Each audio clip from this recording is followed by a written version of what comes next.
আসলে ওই যে একটা কথা আছে না, অতিভৌতিক চোরের লক্ষণ। আমাদের এই কথাটা না অনেক কিছু শিক্ষা দেয়। জীবনে চলার পথে হঠাৎ করে একটা মানুষ আপনার এমন পরিমাণে সুনাম করবে, আর আপনার সুনামের শেষ নেই। আপনি ওনার মায়ের পেটের ভাই, মায়ের পেটের বোন, মানে আপনার মতো সম্পর্ক পৃথিবীতে আরেকটা নেই। এত পরিমাণে সুনাম করবে সে।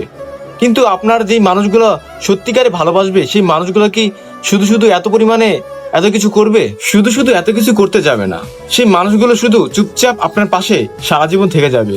যেই মানুষগুলো দেখবেন আপনার একদম অতিভক্তি করছে, আপনার কথা উঠছে, আপনার কথা বসছে, মানে আপনার সুনাম সরিয়ে বেড়াচ্ছে। আসলে কেন জানেন এটা করছে? এটার পিছনে তার ব্যক্তিগত কোনো কারণ আছে বা ব্যক্তিগত স্বার্থ আছে।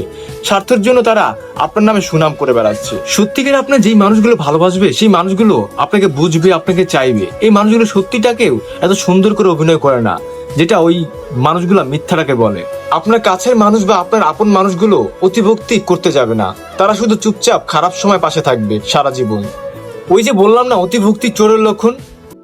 এখনো আপনার নামে দারুণ দারুণ প্রশংসা করছে, সুনামের শেষ নেই। ব্যাস, যখন ওর স্বার্থ হাসিল হয়ে যাবে, আপনি হয়ে যাবেন জীবনের সবচেয়ে বড় শত্রু ওর কাছে।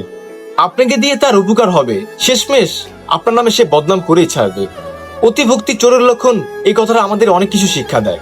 কারণ সবসময় চোখ কান খোলা রাখতে হবে যে সবাই কিন্তু আমাদের আপন মানুষ হয় না। যারা অতিভক্তি করছে তারা সবাই কিন্তু আপন মানুষ না। যারা আপন মানুষ তারা কিন্তু কখনো অতিভক্তি করবে না। তারা মানে এই দেখানো ভালোবাসা দেখাবে না। যারা সত্যিকারে ভালোবাসবে তারা সারা জীবন পাশে থাকবে চুপচাপ। তারা কখনোই এমন করে সুনাম করে বেড়াবে না। মানে যারা ভালোবাসবে তারা শুধু ভালোই বাসবে।